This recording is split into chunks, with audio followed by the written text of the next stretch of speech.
ඔන්න බලන්න යාළුවනේ මට දැන් මේ මැෂින් එක හලාව සිදන් ආවේ. හලාව සිදන් ගෙනාව මැෂින් එකේ මේකේ ඉර 11 වැටෙනවා කියලා තමයි අරන් ආවේ. මේකේ හෑන්ඩ් වීල් එකේ නූල් ඉරේලා. ඉතින් මේ මැකැනික් කෙනෙක් නූල් ටික ගැලෙව්වලු. මැකැනික් කෙනෙක්ද කොහොම හරි කෙනෙක් ගලවලා නූල් ටික දැන් ඔන් කරපුවාම ඉර 11 වැටෙනවලු මැෂිම කරකෙන්නේ නැහැලු. ඉතින් මිනුවංග වලට ගෙනත් තියෙන මේක ඔර 11 වැටෙන්නේ. ඉතින් අපි දැන් බලමු මොකක්ද වෙලා තියෙන්නේ කියලා මේකට. ඉස්සලාම ඕෆ් කරගන්න ඕන ප්ලග් එකකුත් ගලව ගන්න. ඊට පස්සේ හතරේ මේ ඇලන්කියෙන් තමයි මෙහෙට ගන්න මේව ගලවන්න තියෙන්නේ. හතර ඇලන්කියෙන් මෙන්න මේ යන්නේ ගලවගෙන ඊට පස්සේ මෙන්න මේ යන්නේ හතර ඇලන්කියෙන් ගලව ගත්තා. ඊට පස්සේ මෙතන හතර ඇලන්කියක් තියෙනවා එකක් ගලව ගත්තා. ඊට පස්සේ තුනේ ඇලන්කියෙන් මෙතන ඇණියක් තියෙනවා ඒක ගලව ගත්තා. ගලවගෙන දැන් නූල් ටිකක් නැහැ. හැබැයි මෙන්න මේ කේබල් එක ගහන්න අමතක වෙලා ලං කරගෙන. මෙන්න මේ කේබල් එක ගහන්න අමතක වෙලා. මේ කේබල් එක අනිවාර්යයෙන්ම මෙන්න මෙතනට ගහන්න. මේ ගැලවෙන්නේ නැහැ කොහොමද ලොක් එකක් තියෙනවා.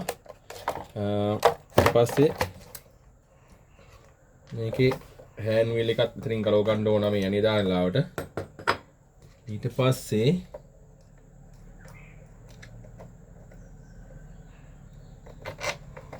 මෙතන තුනේ ඇලන්කියෙන් මේ යන්නේ හිර කරලා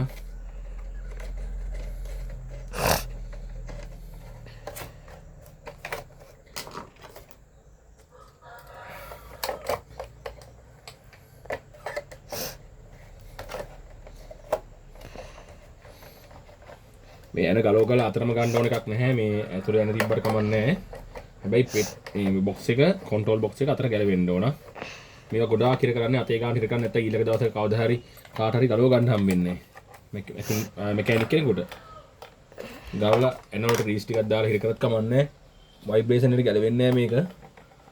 ගොඩක් බුරුලුනොත් අර සද්ද ඇහෙනවනේ. මේකෙත් මේ දෙවෙනි යන්නේ 1 2 කියලා දෙවෙනි යන්නේ තමයි කට් මාක් එකට දාන්නේ.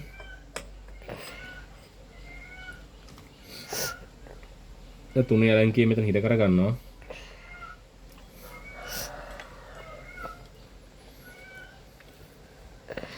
මේ කරගෙන දැන් ඔන් කරලා බලනවා.